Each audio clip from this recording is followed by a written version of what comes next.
بنتا ہے جب مقدسات امت کے اوپر حملہ کیا جائے، ان کی کریکٹر اسیسینیشن کی جائے، تو پھر ہمیں بھی کتاب و سنت کی روشنی اور تاریخ حق کی روشنی میں ان حقائق کو ہم واضح کریں، لوگوں کے سامنے رکھیں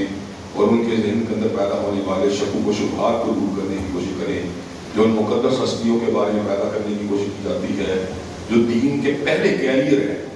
دین کے پہلے ضامن ہے، دین کے پہلے شاہد و گواہ ہے۔ صحابہ کرام رضوان اللہ علیہم اجمعین کے اوپر انشاءاللہ اس حوالے سے اجمالی گفتگو آپ حضرات کے سامنے رکھی جائے گی اور بعد ازاں دوبارہ ذکر الہی کا عنوان کو آپ حضرات کی گوش ادا کیا جائے گا، اس لیے کہ ذکر الہی کا عنوان بھی اپنی جگہ پر بڑی ہی خصوصی اہمیت کا حامل ہے۔ میں نے پہلے بھی آپ کے سامنے اس بات کو رکھا تھا، گزشتہ خطبہ جمعہ میں بھی اشارتاً بات کی تھی کہ عاجزی کی انتہا جو کہ دعا ہے اور محبت کی انتہا جو کہ ذکر ہے، یہ در حقیقت اللہ تبارک و تعالیٰ کی قربت کے ایک ذریعے ہے۔ اللہ تعالیٰ کے انسانی ذرائع کے ذریعے قریب ہوتا ہے اور در حقیقت اصل مقصد زندگی یہی ہے، زندگی آمد برائے بندگی، زندگی بے بندگی، شرمندگی۔ زندہ رہنے کا اصل جواز بنتا ہی تب ہے جب انسان حقیقی معنوں میں اللہ والا ہو جائے۔ اگر انسان اللہ والا نہیں، جو کچھ مرضی بن جائے، ناکام ہی ناکام ہے۔ اسی لیے کئی مرتبہ جب ہم اس طرح کی باتیں کرتے ہیں کہ انسان بادشاہ بھی بن جائے تو پھر بھی ناکام ہے، اگر وہ ہدایت کے اوپر نہیں تو ہمارے سامنے فرعون کی مثال آ جاتی ہے۔ سرمایہ دار بھی بن جائے پھر بھی ناکام ہے تو ہمارے سامنے قارون کی مثال سامنے آ جاتی ہے۔ بہت بڑا وزیر بھی بن جائے پھر بھی ناکام و نامراد ہے تو ہمارے سامنے حامان کی مثال آ جاتی ہے۔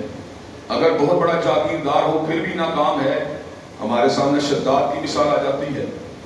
کئی لوگ اس طرح کی باتیں بھی اجاگر کرنے کی کوشش کرتے ہیں کہ لیڈی ڈیانا نے، گنگا رام نے اور جناب مدر ٹریسا نے، جنہوں نے بڑی بڑی خدمات انجام دی ہیں، یہ لوگوں کی خدمات کا پھر کیا بنے گا؟ تو اس موقع پہ عبداللہ ابن جدعان کی بات یاد آ جاتی ہے کہ امی عائشہ نے حضرت رسول اللہ سے ابن جدعان کی مثبت شہرت کی دو قسمیں ہوتی ہیں، ایک بندہ بدنام ہو کے مشہور ہو جاتا ہے اور ایک بندہ نیک نامی کے لحاظ سے مشہور ہوتا ہے۔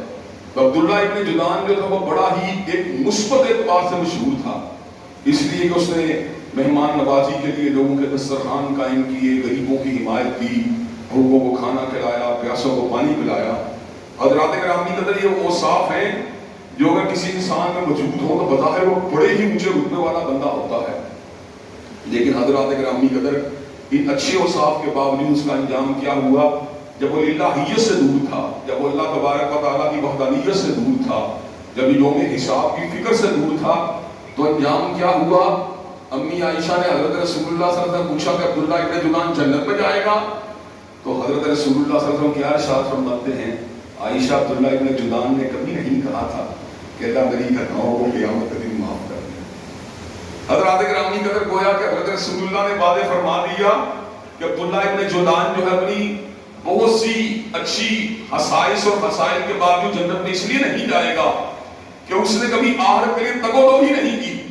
حضرات گرامی قدر اس کے بدلے مقابل ایک بندے کا عقیدہ صحیح ہو، ایک بندے کے اندر آخرت کی تما بھی ہو اور بندہ جو ہے وہ گناہ گار ہونے کے باوجود بھی اللہ کی رحمت کا امیدوار بھی ہو، تو کئی مرتبہ فاحشہ عورت کتے کو پانی پلا کے بخشش کے امکانات پیدا ہو جاتے ہیں۔ حضرات گرامی قدر ہمارے معاشرے میں اس اعتبار سے بڑا ہی افراد و تفریق پایا جاتا ہے۔ میں نے بڑے بڑے باشعور لوگوں کو، جن میں بڑے بڑے ڈاکٹر، بڑے بڑے انجینئر، بڑے بڑے بزنس مین لوگ شامل ہیں، انہیں عام یہ بات کہتے ہوئے سنا ہے اور اللہ نے اپنے حق کو معاف کر دینے ہیں۔ اصل بات تو انسانی حقوق کی ہے۔ حضرات گرامی قدر اس مسئلے کے اندر اپنی سوچ کو صحیح کرنے کی ضرورت ہے۔ اللہ تبارک و تعالیٰ کے حقوق کو بالکل نظر انداز کرنے والا بھی بندہ نہیں بخشا جائے گا،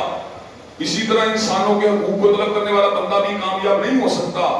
حضرات گرامی قدر مطلقاً یہ بات کہہ دینا کہ فقط انسانی خدمت ہی کافی ہے، حضرات گرامی قدر یہ کامیابی کی کنجی نہیں، یہ کامیابی کی چابی نہیں۔ حضرات اگر آپ یہ بات کریں تو بڑے بڑے 6 لاکھ والے آپ کو ہندو بھی مل جائیں گے، بڑے بڑے 6 لاکھ والے آپ کو بدھ مذہب کے پیروکار بھی مل جائیں گے، بڑے بڑے اخلاق والے بندے، بڑے بڑے دیانتدار بندے، بڑے بڑے ایماندار بندے آپ کو عیسائی یہودی بھی مل جائیں گے، حتیٰ کہ اللہ تبارک و تعالیٰ نے اس امر کا خود اعلان فرما دیا کہ وَمِنْهُمْ مَنْ إِنْ تَأْمَنْهُ بِقِنْطَارٍ يُؤَدِّيهِ إِلَيْكَ۔ ایسے ایسے اہل کتاب میں لوگ موجود ہیں کہ خزانہ بھی ایمان رکھواؤ پورا کا پورا گن کے واپس کریں گے۔